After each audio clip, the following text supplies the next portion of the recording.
Hey everybody, I am Jake, aka Bomber, and I welcome you into another Jobber Radio event prediction video. We're going to be talking about King of the Kill 3. This is another card breakdown. We're going to go over every match that's been announced so far, and I'm going to tell you who I think is going to win King of the Kill 3 by the end of this thing. Now, Jobber Radio is sponsoring King of the Kill 3, so if you can, please go out to Maybee, Michigan. Please watch it on IWTV if you can't make the trip, and if you can't watch it live, it will be on streaming later on IWTV, so you'll be able to watch it whenever you want. It's all about supporting independent wrestling, supporting RPW here, and of course, Deathmatch Wrestling as a whole. We are a small community, people. We need to stop the fight, and we need to support each other as often as we can. So in this video, if this is your first time watching Jobber Radio or any of my videos, you know I like to mix in a lot of kayfabe. I like to mix in a lot of non-kayfabe. I like to look at stats. I'm a stats guy. I love to look at things that nobody probably really cares too much about, but that's the kind of stuff I love. So I'm going to be bringing up a bunch of stuff in this video when we talk about these matches. A couple things I want to point out right before we get in. Nobody has competed in all three King of the Kill tournaments. Now, Schlack is the King of the Kill currently, and he will face whoever wins this thing. So that's not actually in the tournament, but nobody has competed in all three. Now, Hoodfoot is the only person that is returning to King of the Kill in this field. Nobody else has ever fought in King of the Kill. So we got a fresh batch, besides Hoodfoot, a fresh batch of competitors to talk about. And the last thing I want to point out before we get in, RPW is 3 for 3 in bringing in international talent for King of the Kill. We had Crazy King representing Mexico. We had Joel Bateman representing Australia in the first King of the Kill, while Lou Nixon was the lone international star representing UK in the second King of the Kill tournament. And this year, the tradition continues with father and son. Iceman and Jack Harrop are going to be competing in King of the Kill. They are representing the UK once again. Again, this stuff is not super important, but I think it's fun that RPW is bringing in outside deathmatch wrestlers into the United States to compete in one of the, dare I say, more major tournaments that is starting to form in the United States. We're talking about maybe like a Big Five. RPW is definitely making their way with King of the Kill up into that group. Speaking of that UK representation, let's get into this first match. We're talking Hoodfoot versus UK's Jack Harrop. So this is going to be Jack's first United States Deathmatch Tournament, but that doesn't mean he doesn't have tournament success. He actually won Bleeding Gums Lust for Death 2 tournament in April of this past year, where he beat Mickey Knuckles in the finals. So that's a pretty big deal. This will also be Jack's third stint. I wouldn't call the other ones tours, but this is going to be a third stint for him in the United States.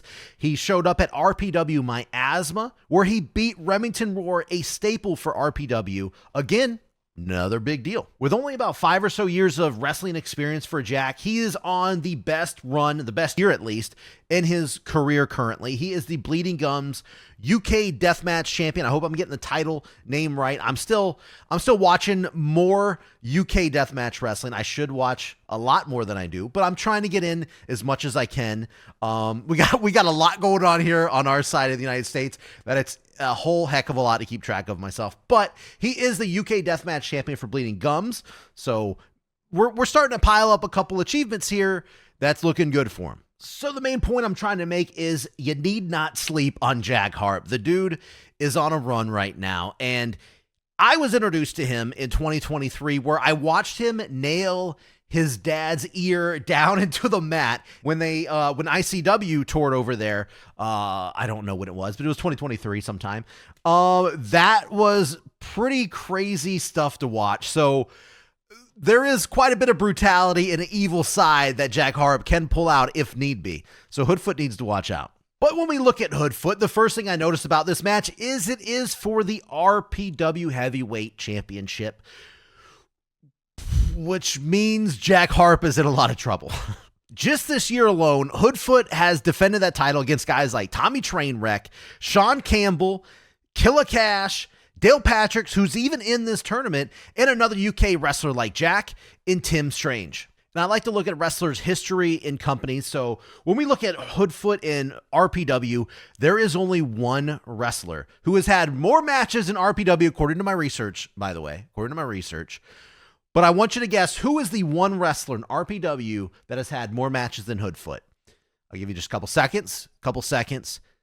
That's enough. You probably didn't get it right. It is Schwartzy. Schwartzy has more matches than Hoodfoot, but nobody else. So yes, Hoodfoot is the flag bearer. He is the guy that represents RPW, especially as the world champion right now, more than anybody else. The dude, this is a bad time and a bad opponent for Jack Harrop to come in and face, especially in round number 1. Because not only all that, Hoodfoot, after everything he's accomplished so far in the deathmatch wrestling scene, this year, 2025, he is on pace to have the most wins of his career in a single year. So, man, I know I've said it like 5 times now at this point. Jack Harrop, bad timing, buddy. Bad timing for Jack Harrop here. So, Hoodfoot has been the RPW heavyweight champion since November of last year, and that's been quite a while. Some people may say, hey, you know what? He's due to lose the title. It's about that time. He's been champion long enough. I don't necessarily disagree with that. I'm just saying anything can happen at any time right now at this point, especially when you're talking that far out. But I don't see Jack coming in here and taking the title, especially in round number 1. And we're just being honest here. No disrespect to Jack whatsoever.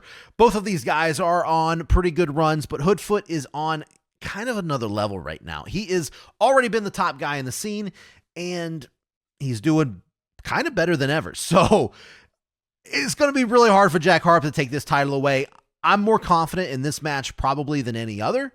I'm going to go with Hoodfoot to win, retain his title. Now, I don't know if the title is going to be defended later. We'll talk about that in other matches, but I'm going right now. I'm locking in Hoodfoot to win this match number 1 right here. Eric Dillinger versus Dale Patricks. Big time match coming here now. If you've watched my channel over the past couple years, I don't think there's a single wrestler I've championed for more than Eric Dillinger. I personally think he has all the tools to be the guy in any of the deathmatch companies out there. We've seen him do it for ICW Milwaukee and AWR. We know he's capable of doing it.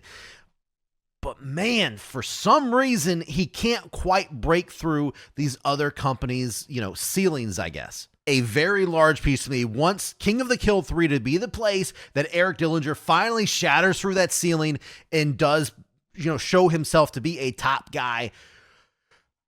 But I'm a realist, I'm a stats guy, and looking at everything in front of me, it's not looking like it's in the cards for Eric Dillinger here. Don't get me wrong, Dillinger has had several great matches in RPW, several title matches, but he can never really get the momentum going. He'll win 1, he'll lose 2. He'll win 2, he'll lose 2.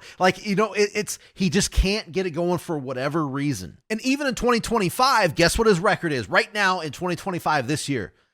2-2. It's like, you see what I'm saying? As good as he is, and as good as I think a lot of people out there know he can be, he can't break through. Now, granted, 2 of those matches that he lost this year was against Lou Nixon and Atticus Cogar, so, pretty big names also. I get that. But I'm willing to bet right now with you watching this video, I'm willing to bet that this match against Dale Patricks is going to be the best match in the first round, if not a show-stealing match right here. But will Dillinger win?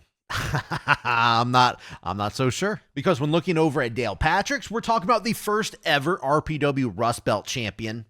Pretty high praise. But luckily for Dillinger, Dale Patricks hasn't had any success really in RPW since 2021 when he was the RPW Rust Belt champion.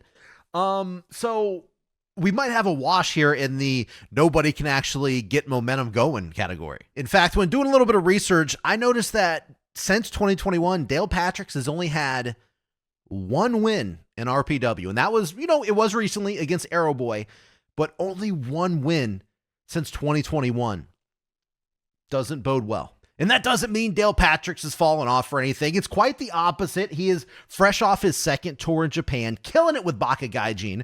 Just won the BJW tag team title with Madman Pondo over there. And I think he just came back, like I said, very recently. Ton of momentum. Everybody's booking right now Dale Patricks. He's kicking ass, winning matches everywhere. So this is actually a very interesting time to see if he can come back into RPW and maybe ignite that success that he did have in 2021. This is like the perfect time for that, actually. And he's only had 3 matches in RPW this year. Like I said, he beat Arrow Boy, and he lost to Hoodfoot for the RPW world title and Schlack. So I'm not going to really take off a bunch of points or anything.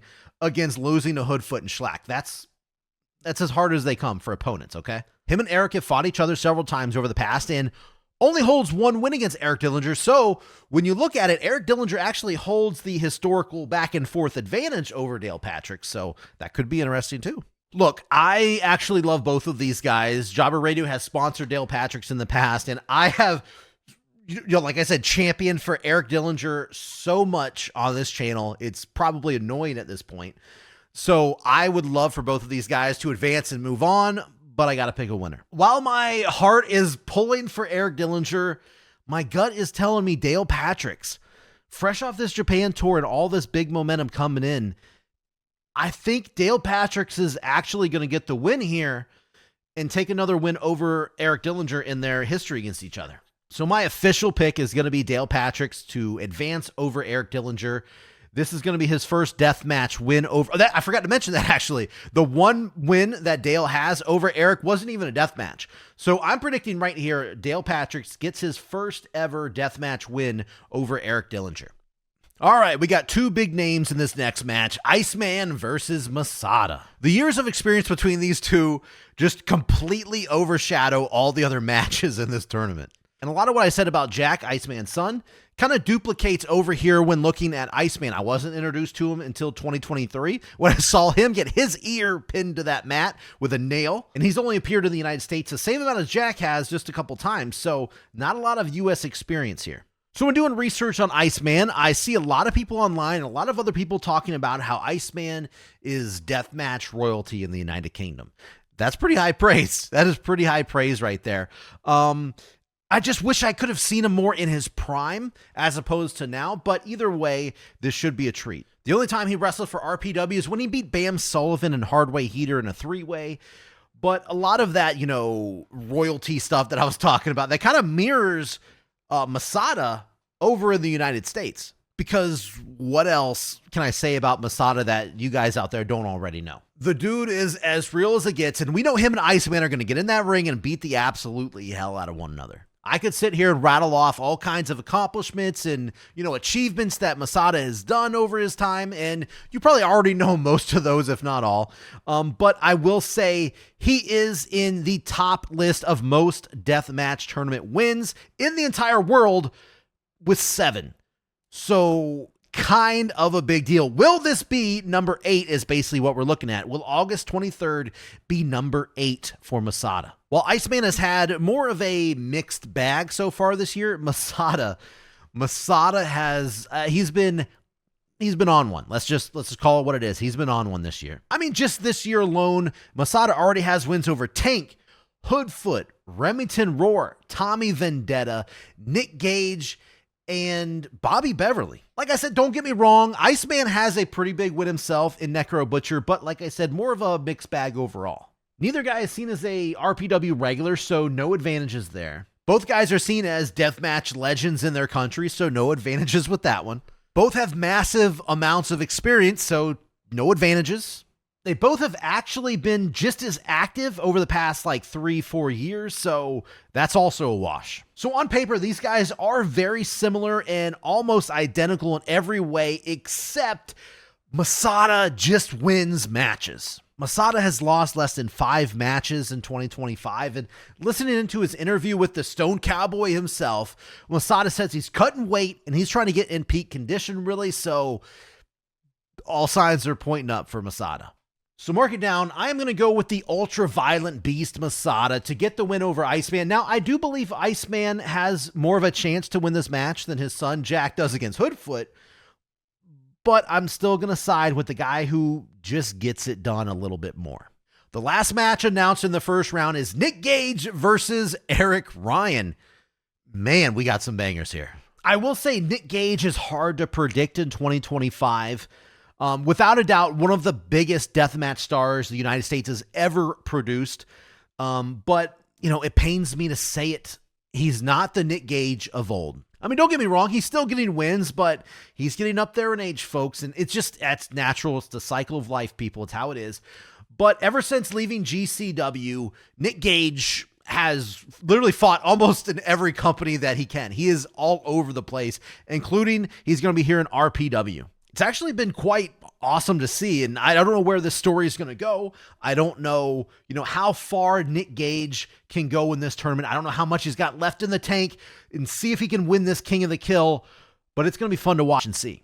I mean, come to think of it, he is the king of this shit, so it may be a stupid question to ask, how far he's going to go in King of the Kill, since he already is the king. But either way, 2024, since he, has went on this venture in 2024, that is, he's got some big matches under his belt. He has lost to Madman Pondo, Schlack, MASADA, Mickey Knuckles, Remington Roar, and a couple others, but, I mean, he's winning plenty of matches too, so I'm not saying, it's not making it sound like he's losing everything. He's winning matches as well, but this is a tough call for Nick. Like I said, very hard to predict in 2025. Man, I mean, normally, if this was, a different time in a different era, Nick Gage is a lock-in first round deathmatch tournament, no doubt. But we're talking going against an Eric Ryan who's returning here. Because, yeah, Eric kind of disappeared, last year and recently returned to deathmatch wrestling, returned to wrestling in general. And I think it's been much anticipated. Eric Ryan has been one of the top guys over the past, I would say 5 years, probably in the top 5, top 10 deathmatch wrestlers going. So to see him back in the swing of things, awesome, awesome stuff. But that's also where I want to throw in a hot take, if you will. If you don't care about hot takes and you don't want to see somebody rant for like 1 minute, skip ahead in this video. But I have actually been pained to see this return for Eric Ryan into deathmatch wrestling because, like I said, very anticipated. One of the top 10 guys, maybe top 5 guys, if you look at it in some aspects in the deathmatch world, and he's coming in and losing. He's coming in and losing a lot. Talk about coming in and killing the mood. It's like, oh yeah, Eric Ryan is back. Hell yeah. Loss and loss again and loss again. What kind of momentum and return is this supposed to be? Now I know this isn't, necessarily his fault, or maybe it is. I don't know. Maybe behind the scenes, maybe it's like, I want to go out there and I want to help put people over. Maybe that's the case, and I'm just being an idiot. But either way, seeing somebody return and come in and lose feels so weird. So when looking at this matchup, there's like no statistical data that's backing, hey, Eric Ryan is going to win this match, because looking at his history recently, he's going to lose. If you want to go a little bit further back and look at history when Eric Ryan was winning, he's lost to Nick Gage 4-1. Nick Gage has won 4 matches, trying to simplify this so I'm not confusing people. Nick Gage has won 4 matches. Eric Ryan has won 1 match against each other. And the 1 match that Eric Ryan won against Nick Gage was in a 6-man tag match. So Eric Ryan also doesn't beat Nick Gage. The notable win since Eric Ryan's return was his teammate Bobby Beverly and Dmitry Alexandrov. But other than that, you're looking at a lot of guys that he's beat. There's not a lot of like big name guys. You're seeing a lot of up and coming names like, Anthrax, Hardcore Hillbilly, Matty Ite, Nathan Mowry. These are guys that, are on the up and up coming in that Eric Ryan has beat, but he's lost to the big name guy, all the big name guys. He also beat Jimmy Lloyd, but let's be honest, everybody beats Jimmy Lloyd at this point. But when you're looking at this stuff, tell me why I should think Eric Ryan is going to beat Nick Gage. All right, I think I'm done with my rant. I think I'm done with that. So thank you if you stuck around for that. That's just me, blowing off steam. I want to see this guy do good. But anyway, if there is one guy that Eric Ryan is going to beat in this tournament, looking at the list, it actually, crazy to say, it actually is Nick Gage. But based off of everything I've been seeing, everything I've been saying here, I'm going to go with Nick Gage to win in this first round over Eric Ryan. Now, by the way, I don't want anybody to think this is a shot at Eric Ryan or a shot at RPW or anything. He hasn't even fought for RPW in years, really. So it's not that. And I'm not saying it's dumb if Eric Ryan loses here, because it is Nick Gage that we are talking about. Even with Gage's, unfortunate mediocre success this year, I'm going to go with Gage. He should win this match, I think. So I'm locking it in. I'm done talking about it. I'm getting heated. I'm getting mad. I'm going to go with Nick Gage to win over Eric Ryan. So round number 2, this is always the most difficult part of predicting these tournaments, because we don't usually get a bracket to show who is going to face who, so it's more of me guessing who is going to face who and picking a winner and seeing who goes to the finals. Usually very hard to do, but I'm going to try my best. So in match number 1 of round 2, I'm going to go with Nick Gage and Hoodfoot. And I know I just painted Nick Gage in a negative light a minute ago, or at least a semi-negative light, but I can't express how much I love Nick Gage and how much I appreciate everything he's done for the scene. So again, don't want anybody to think that that's the case. There's still no mistaking that he's going to go out there and bleed just as much as anybody else and give just as much, if not more, as everybody else. So that's not a worry. And I will say, it would almost be cool if maybe Iceman beat MASADA and fought Nick Gage. We'd have another, legend versus legend match, but I still feel confident in MASADA winning that match. But either way, we could have multiple legend matches lining up here on this tournament. But we're going with Nick Gage still here against Hoodfoot, because we still get a very intriguing matchup, because at least to my knowledge, I don't think Nick Gage has ever fought Hoodfoot. So this could be a first-time matchup right here in round number 2. That's exciting. I think this match could come down to whether or not the RPW heavyweight title is on the line, because if it is, I am almost in 100% certainty that Hoodfoot is going to win against Nick Gage if the title is on the line. Again, I don't know if it is, because, sometimes these titles, they are defended every single round. Like last year, the Rust Belt title was in King of the Kill 2. But then again, you had Lou Nixon, who fought in TNT's Thrill Kill 2 tournament, and he only defended the title, the Rust Belt, in the first round. He didn't defend it the rest of the round. So, who knows? We'll have to wait and see. But if the title is defended here in the first round, I'm definitely feeling Hoodfoot to get the win. I also think it would be cool to see Nick Gage challenge for the RPW heavyweight title that he hasn't done before. That could be, if that is the case and Hoodfoot wins, that is a major notch in his belt there, defeating Nick Gage in a title match. But then again, Nick Gage could win and then maybe lose it in the next round, so we wouldn't have to worry about Nick Gage defending the title. I don't know. I don't want to confuse myself. I'm just going to say, if the title's on the line, Hoodfoot is going to win this match. That's pretty much bottom line. Now, if the title is not on the line, say this is not a title match, will Hoodfoot beat Nick Gage? Yes. Yes. I think the chances are greater for Nick Gage if the title's not on the line. He has a better chance to beat Hoodfoot. But let's be honest, like I said, I've already talked about these guys a lot. Hoodfoot on a huge tear right now, especially in RPW.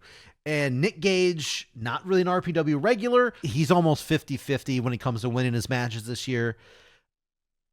I feel good about Hoodfoot winning this matchup no matter what. So if everything lines up, the other round 2 matchup is going to be MASADA versus Dale Patricks. Now, these guys don't have a lot of history against each other. I believe they fought twice, and MASADA's came out on top all the times, both times. So that doesn't bode well for Dale. The cool thing is, one of those matches was a King of the Death Matches 2015 quarterfinal match. So it would be cool to see them face each other again in a tournament match. I like little stupid history things like that. They're fun. But yeah, man, not a lot looking good for Dale if this is the matchup. So with MASADA being the face of 7 or SVN, I don't know how many people out there are familiar with them. SVN, Severe Violent Nature. It's another deathmatch company. He's the face of them, and they've been working a lot with RPW. So I think that bodes well for MASADA in this contest. But the question is, obviously, he is, getting further along in his career. Does he have enough in the tank to go multiple rounds in this thing? Could he go to the finals? That is the question. We got Dale Patricks, who's just coming off that Japan tour. And speaking of Japan, we're going to talk about that in a second. But Dale Patricks, I think, would have a lot left in the tank compared to MASADA. Because when it comes to Dale, if he does come out of round number 1 over Eric Dillinger, I think he's got to face either MASADA or Nick Gage, because he's already fought Hoodfoot for the RPW title earlier this year, so I don't think we're going to get that rematch. I may be wrong. Who knows? But I think we're definitely looking at either a Nick Gage or MASADA matchup. But this match intrigues me so much because you have two guys that MASADA had a lot of success in Japan in his tours back in, the mid 2000s to late 2000s. And then you have this new guy who, or I should say not new guy, but a recent tour out of Dale Patricks from 2024 to 2025, really big success for him as well. So you got these two guys who have went over to Japan, have had success and came back, and we're going to see those two go against each other. Maybe, again, this is maybe, I'm assuming everything. If it is in the cards, I think this is going to be a great matchup. A lot of cool things to look at, a lot of cool elements and stories that can be told as far as their previous, Japan experience. I like the more old school versus new school, especially with Japan stuff that can be talked about in the match. But I mean, I honestly don't think Dale Patricks is going to make it to the finals here. I mean, there is still a very good chance that Eric Dillinger is the one that wins in round number 1. But I think if this is the matchup, I do believe MASADA is going to get that win and push forward. We're going to see how much gas he's going to have left in that tank. Like I said, if he gets to that finals, but I just, Dale Patricks to me doesn't really have a home in the United States since he returned. He's more jumping around in a lot of companies, and I know a lot of guys do that, but it would be cool to see if Dale Patricks did find a home to where he can find a lot of success in the United States again. I don't know if RPW is going to be that place. It would be super cool if it was, but I'm more leaning towards maybe ICW No Holds Barred, the way they've been, showcasing him lately. So I don't think he's going to make it to the finals here. So I'm going to go lock in that pick. I'm going to go with MASADA to beat Dale Patricks, and MASADA is going to move on to the finals. So that means the finals matchup for King of the Kill 3, in my predictions at least, is going to be MASADA versus Hoodfoot. Now, these guys have fought very recently, by the way. So we know all of the positives why MASADA could potentially win King of the Kill 3. There's a lot of them, and we already know them, but how about we look at a couple negatives on why he might not win the tournament? I think the biggest thing is very obvious. MASADA is not an RPW guy. He's not, showing up at all the shows. He's not, a flag bearer like Hoodfoot is. So that is a very big negative facing him in this final round. And let's face facts, he is Seven's guy. He is their ultra-violent champion right now for Seven. And I don't think RPW would like it too much if the Seven guy, because those two companies have been working a lot lately, I don't think they would like it if the Seven guy came in and won the RPW tournament, the King of the Kill 3. That could cause a lot of drama. I mean, I don't know about you, but if I was Hoodfoot and this was my place, I wouldn't like the guy showing up on my turf in the finals and beating me. But that's why I think Hoodfoot is going to really be fighting. This could be, if this is lined up the way I possibly have, predicted it, this could almost be a Seven versus RPW style finals. Don't get me wrong, though. Hoodfoot has definitely wrestled in Seven quite a bit as well. He's almost as much of a Seven guy as MASADA is, but that's in that company. This is RPW. This is the RPW guy versus the Seven guy. And history does not favor Hoodfoot against MASADA. He's 0-2, and like I said earlier, just recently they fought each other. It was in Seven. Hoodfoot was the Seven ultra-violent champion, and MASADA beat him and took that title from him. So there could be some extra bad blood here that can be talked about, more stories that can be put into this.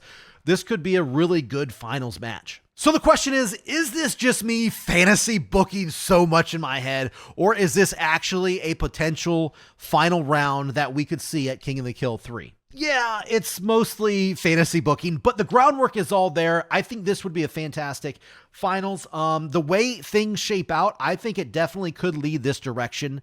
But when picking a winner, that's going to be a little bit more tricky. I'm going to say regardless of if MASADA is actually in the finals or not, because if this is just me fantasy booking, MASADA may not make it. I do believe Hoodfoot will make it to the finals no matter what.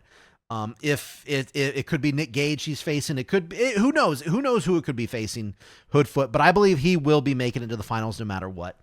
But right here, right now, it's going to be MASADA. And if you stack everything up against Hoodfoot, he's 0-2 against him. He just lost the title against him. He could, if the RPW heavyweight title is on the line, he could potentially lose a second title this year to MASADA. That would be bonkers. Lots of stories could come out of this, but I think Hoodfoot will get the win for the same reasons that I gave for Tommy Vendetta to get the win back in the first King of the Kill, which I predicted correctly, by the way. I was way off on the second King of the Kill prediction video. If you go back and watch that one, way off on that one. But I believe Hoodfoot is the flag bearer. I've said like 30,000 times in this. That's kind of the point I'm wanting to drive home. Hoodfoot is the flag bearer for RPW. He is coming in the heavyweight champion, and I believe he is going to go all the way through this tournament and is going to win regardless if it's MASADA or not. Hoodfoot, this is his tournament. This is another major year for Hoodfoot in general. So I think this is going to be him walking out the King of the Kill tournament winner. It could be very cool if MASADA comes in and wins, and I really would love to see a RPW 7 development, but hey, again, fantasy booking. That's just me fantasy booking. So, all right, let's look at it. Hoodfoot wins King of the Kill 3 tournament. What next? The man waiting in the wings is Shlak, the King of the Kill, the current King of the Kill. Yes, it has already been said that just like last year, just like when Shlak won the tournament, the previous winner, Tommy Vendetta, came in to defend the crown. There is a belt as well. And Shlak won both the tournament and won the belt. Would Hoodfoot win the tournament and beat Shlak in this, King of the Kill, like, final match, I guess? What I see happening is Shlak, a fresh Shlak, coming into the ring and just mauling Hoodfoot. Not in like, a bad guy way, but a Shlak way. The way Shlak operates is an absolute monster. Hoodfoot just went through 3 matches. How in the world, that's what I'm going to say. How in the world are you going to go through 3 death matches, winning a tournament, and then come in and expect to beat Shlak, a guy who is pretty much unstoppable in the deathmatch scene the past several years, especially in 2025. He only has 1 loss in RPW, by the way, and it technically is a loss, but it's hard to really count it as a loss. At the very first King of the Kill, he was facing Joel Bateman. He was facing Joel Bateman, and Judge Joe Dredd came out. They were having like a XPW type, feud at the time with the King of the Deathmatches title. Anyway, he came out, attacked Shlak, and took him to the back, and the ref kind of just, ruled in a forfeit, giving Joel Bateman the win. That is the only loss Shlak has in RPW. Crazy, and it's almost crazy to expect somebody to win 3 death matches and come in and beat Shlak. If Hoodfoot can do it, this may be, tall task. If he can do it, this may be the biggest win of his career, and that's saying a lot. If anybody can do it, by the way, it'd be one of their biggest wins. But if Hoodfoot wins over Shlak, biggest win of his career. But I don't think he's going to do it. Nobody has pinned or submitted Shlak yet, and I can't, for the life of me, see Hoodfoot win 3 matches and come in and be the first person to do it. Now, if he does, man, like I said, huge accomplishment. But at the end of the day, I think Hoodfoot will win the King of the Kill tournament, but Shlak will win the final match, and Shlak will still be the King of the Kill. I think that's how it works, right? I don't know. I don't know exactly. Would Hoodfoot be the King of the Kill? But no, I think it would be Shlak is still the King of the Kill, but Hoodfoot won the King of the Kill tournament. Don't get confused. But I think that's what I'm going to go with. The crown, the title is going to stay with Shlak, and maybe this could lead to another maybe Shlak versus Hoodfoot RPW heavyweight title match. We'll see.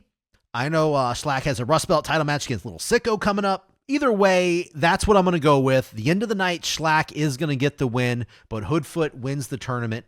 There you go, folks. So in the past, RPW announced non-title matches. There may be some, but as of this recording, none have been announced. So it looks like this video is going to just be the tournament prediction. I hope you guys tune in to IWTV. If you can't make it out to maybe Michigan on August 23rd, and if, like I said, if you can't watch it live on IWTV, it will be there on demand. You can watch it whenever you want. Please support Jobber Radio. Please support Deathmatch Wrestling. Please support independent wrestling. Please support RPW. Please support it all. Really, whatever you can do, it means a lot to everybody involved. And as far as Jobber Radio, I'm just watch, share the content. That's all you got to do. That's all you got to do for Jobber Radio. I appreciate it more than you know. Comment, let me know down below. Who do you think is going to win the King of the Kill 3? Do you think they're going to go on to beat Schlack afterwards? And I want to chat it up with you guys. Do you think the King of the Kill 3 stacks up higher than King of the Kill 2? Maybe King of the Kill 1? I want to know what you guys think. What do you think about this field this year? It's full of fresh faces besides Hoodfoot. So there you go. I hope you guys stay tuned. I'm working on some big videos for the channel. Monster. There's a monster video in the works. It'll come out later this year. So I hope you stay tuned for that. And I hope you show up later for all the other deathmatch wrestling content here on Jobber Radio. Check out jobberradio.com. Plenty of highlights, tournament history. I didn't even plug this at the beginning. Go to jobberradio.com right now. Go to the top of the page. You will see tournament history. Click on King of the Kill. You'll see all the previous King of the Kill stats. I'm a stats guy, like I said. You'll see the previous winners, previous tournaments. You can see it all. And right now, it all works better on the web. The mobile is not working the way I want it to. I'm working the best I can on that. But either way, it's a work in progress. I hope you guys enjoy. And there's always the Deathmatch Wrestling calendar, where you can see all upcoming deathmatch tournaments and events and everything in between, all right there on just jobberradio.com. Check it out. So that is it. I hope you guys enjoyed the video. Let me know who's going to win, and I'll see you guys on the next video.